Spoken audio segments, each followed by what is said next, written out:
So we are now in verse 2. Of all spiritual disciplines, knowledge of self is verily the direct means for liberation, as fire for cooking. Liberation cannot be attained without knowledge of self. So this is one of the aspects of this particular text. All the way through he has analogies, similes, metaphors, examples drawn from the natural world in order to convey these very subtle themes.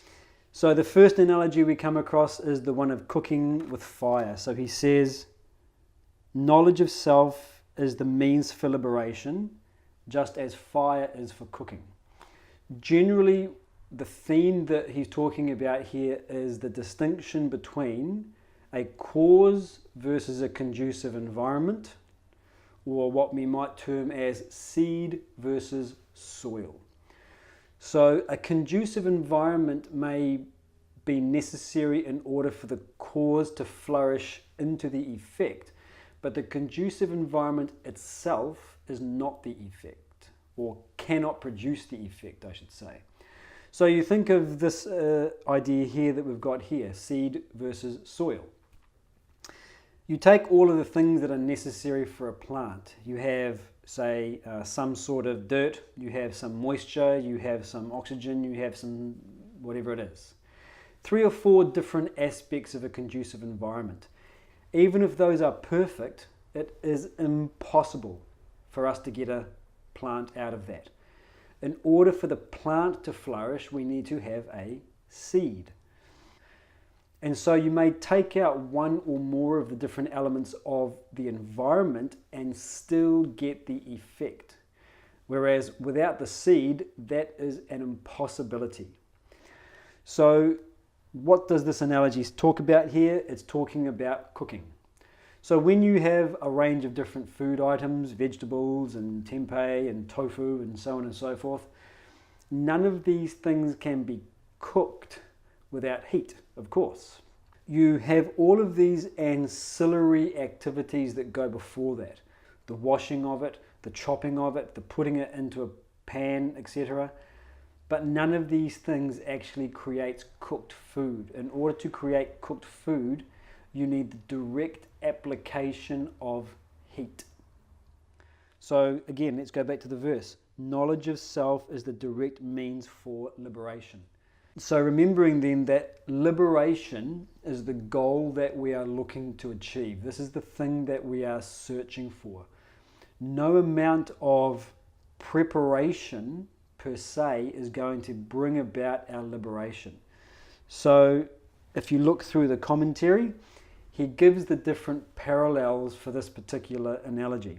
So for things like chopping, etc., these would refer to the spiritual disciplines or self-development disciplines that are, interestingly, necessary for a student in order to grow.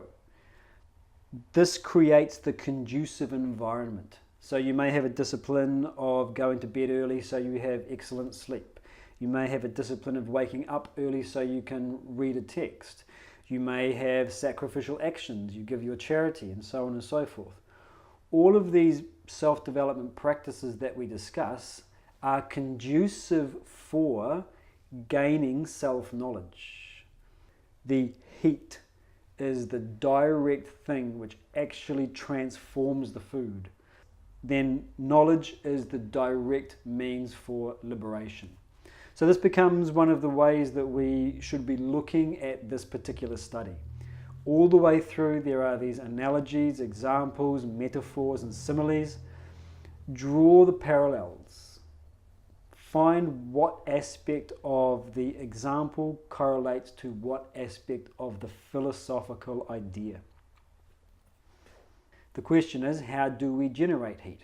What's the equivalent of striking a match, as it were? All of the practices are essentially directed outwards. I give my charity to a community cause. I act in the world. I have my devotional or gratitude practice. I have my daily study, which is steering into a text. These are all, in a sense, outwards. The heat that we are talking about, that we want to generate, is gained by going inward. So if you recall the discussion on the invocation from last week, the purpose of the invocation is to remind ourselves of the importance of turning the attention within, because we've spent the entire day with the attention going outward into the external world. And so what does it mean to turn the attention within? So we can look at this in two contexts. The context of this particular book is the absolute. It's uncompromising in that regard. A number of the other texts are more relative. They talk about improving our relationship with various aspects of the world. It stays aloft in the highest absolute perspective. So from the absolute perspective, the gaining of self-knowledge, the practice of knowledge as it were, is meditation. And you'll see here I've used the word dhyana, which is the Sanskrit phrase. The reason I want to stay with the word dhyana, and I'll interchange meditation and dhyana, is to highlight the fact that we mean something specific. The word meditation has as many definitions as it does practitioners. We may have all sorts of other types of visualizations that we use the word meditation to describe. None of these is dhyana in this context. Meditation is the final spiritual practice. Once all of the preparation and once all of the earlier disciplines have been completed. We won't go into meditation in this particular verse. He discusses it in more detail later on in the text. We'll just touch on it here. Meditation is the art of keeping the mind in sharp focus upon a chosen thought to the exclusion of all other thought. That thought is maintained, and then the thought itself dies away into silence. It snaps, as it were. In that silence, self-knowledge is realized. So this is from the absolute perspective. We gain self-knowledge through meditation. From the more relative perspective, going within simply means our introverted self-reflection practice. We are maintaining the notion of self-development as the ideal towards which the study is directed. So one is self-realization, the absolute. The other is self-development, which is more relative. Self-development is a gradual improvement in the personality. This is what makes it a relative shift. So the way that we do that is to question the inner causes of experience. At other times, we've described this philosophy as a subjective science. So the subjective science means that it is a method of inquiry into the subject. Why do I experience my life the way that I do? I'm happy. Why am I happy? I'm suffering. Why am I suffering? I'm anxious. Why am I anxious? No matter how good things get in my life, I still feel like a failure. Why do I experience my life this way and not another way? What are the causes of my experience? And once I have that knowledge, how can I use it to create the life that I'm looking to create? So turning our attention within and questioning the causes of my experience.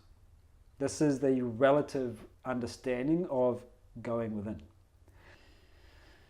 So it's interesting, if you look at the final paragraph of the commentary here, he says, preliminary practices are no doubt necessary for progress in the spiritual path. This verse means to caution those who believe that the ultimate liberation can be attained by merely following them. So this is a really important point. Disciplines are given for those who are interested in spiritual growth. We must not fall into the trap of thinking, well, because I'm doing this activity, and this activity, I will necessarily be growing. Not necessarily the case. The activity combined with my introverted focus, that is the magic ingredient. That'll make the practices actually work.